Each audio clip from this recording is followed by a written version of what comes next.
Não vos deixarei órfãos. É a mensagem que Jesus deixa de consolo aos seus discípulos após anunciar que voltaria para o Pai. Olá, sejam todos bem-vindos a mais um vídeo do canal. Gostaria inicialmente de agradecer a todos aqueles que estão curtindo, compartilhando, que se inscreveram.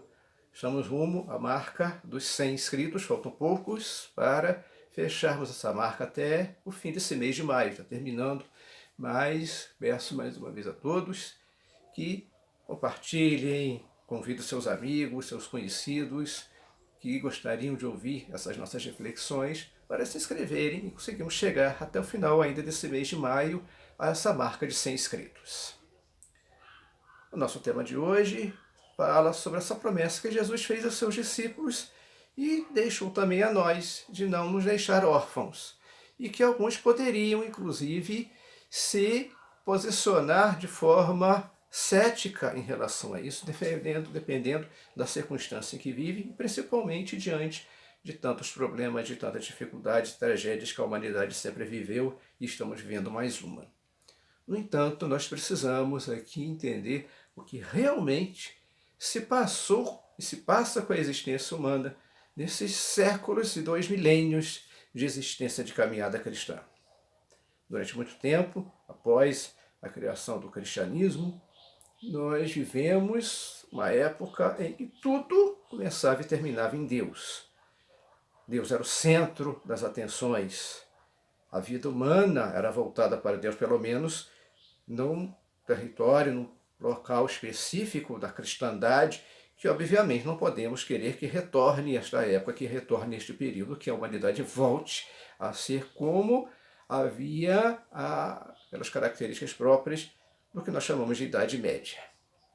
Sem querer tornar o período assim um paraíso na Terra, como alguns ainda pretendem, de forma muito romantizada, achar que a Idade Média foi uma época de florescimento apenas, que não teve dificuldade, muito pelo contrário, temos que entender que todo período da história humana passa por problemas e passa por grandes realizações. A Idade Média, longe de ser aquela época de trevas, de ignorância de superstições, como um preconceito que surgiu a seu respeito, vigorou durante muito tempo e ainda hoje existe entre nós, ela foi um período, sim, de um grande florescimento em áreas que nós sequer imaginamos. Mas não podemos falar que temos que voltar à Idade Média, isso é impossível.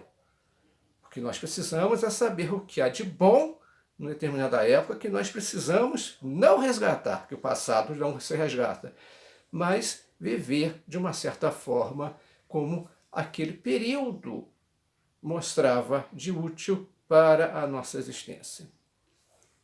E a espiritualidade medieval não vai voltar nos dias de hoje. A piedade do homem medieval, aquele homem simples do campo, que começava o seu dia a dia baseado no sino das igrejas, das abadias medievais, que tinha todo o seu dia marcado por isso, até a hora em que se recolhia, obviamente isso não vai retornar. O que nós precisamos reestruturar em nossa existência é o sentido religioso autêntico, daquele que, no nosso país, por exemplo, vivemos até o século passado, que também não tem como voltar, obviamente, mas muito daquilo precisa ser repensado, retomado de uma certa forma. Aquela piedade fervorosa que as pessoas viviam a sua religião e com o tempo foi abandonada, simplesmente foi relegado como lixo do passado, que não é. Muito naquilo que nós abandonamos nos dias de hoje, simplesmente porque nos tornamos modernos, precisa com urgência retornar, de uma certa forma, não para ser resgatado, mas para ser reestruturado, é bem diferente.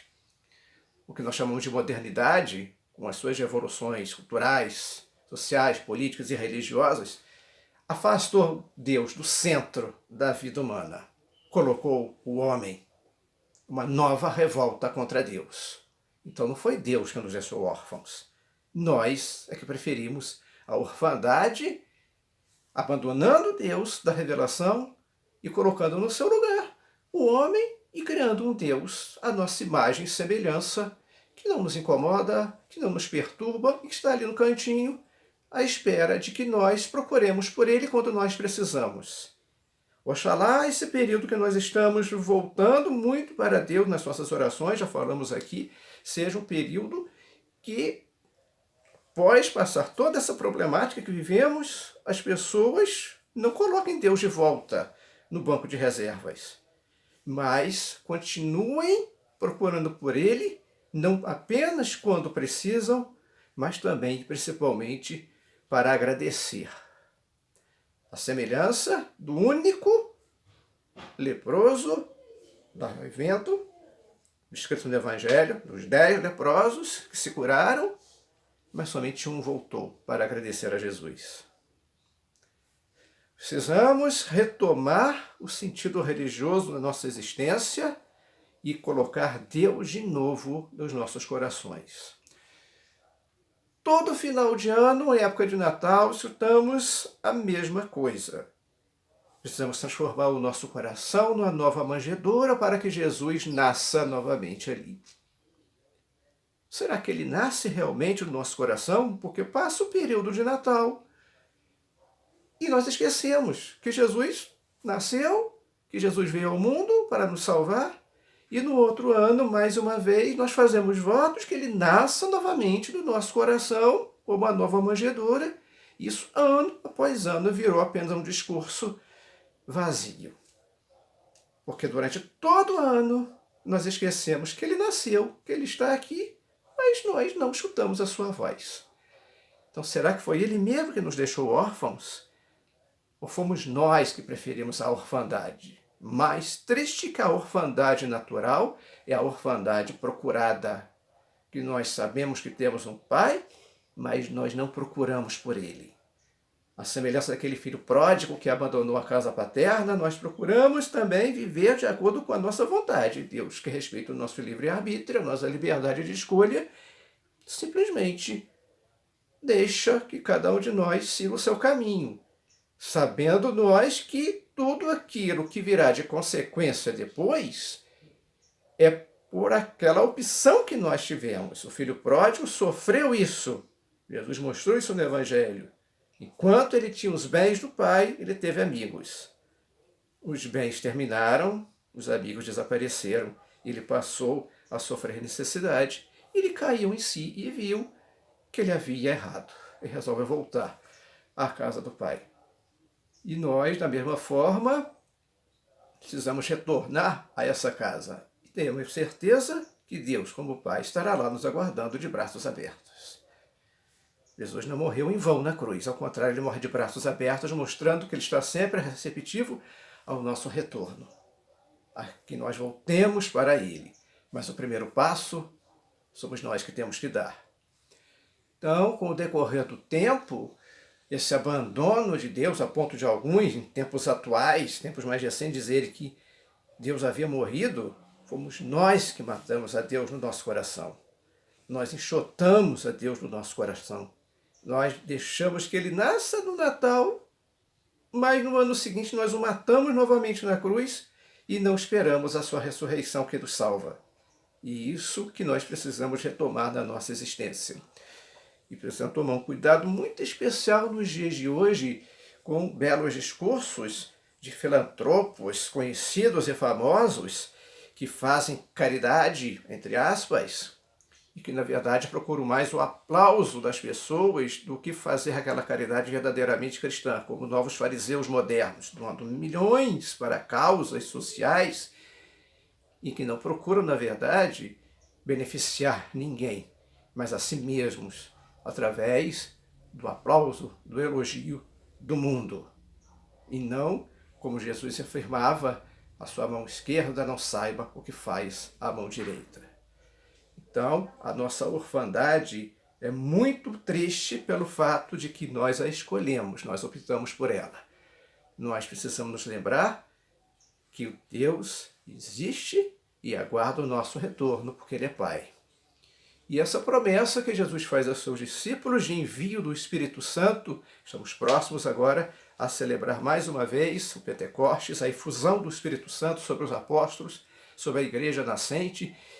Pedimos a Ele que essa efusão do Espírito Santo se renove que Ele envie sempre o seu Espírito Santo sobre cada um de nós, que faça renascer em nós a piedade, um dos dons desse Espírito, e principalmente a fortaleza que nos torna seres humanos capazes de irmos até as últimas consequências pela verdade.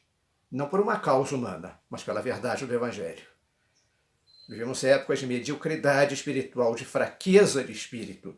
Precisamos da fortaleza do Espírito Santo para renascer em nós essa força que levou os primeiros cristãos a se entregarem livremente ao martírio, dando testemunho daquilo que acreditavam, ou seja, a verdade de Jesus Cristo, do seu Evangelho. Peçamos a Deus, então, que nesse período que vivemos, desperte em nós o surgimento de homens renovados pela força do Espírito Santo, que Ele renove realmente a face da terra e que o sopro inspirador, o sopro desse Santo Espírito, afaste para longe de nós não só os problemas que vivemos, mas essa fraqueza espiritual, tornando-nos cada vez mais fortes diante das dificuldades, sabendo reconhecer a Deus na nossa existência, acolhê-lo em nossos corações e viver de acordo com a sua vontade. Encerrando essa nossa reflexão, gostaríamos de fazer uma oração composta pelo Papa Paulo VI ao Espírito Santo, no qual ele pede que tenhamos corações fortes e generosos para acolher essa palavra e esse Espírito, para que vivamos isso em nossa vida. Ó Espírito Santo, dai-nos corações grandes, abertos à vossa silenciosa e forte palavra inspiradora, e fechados a todas as ambições mesquinhas.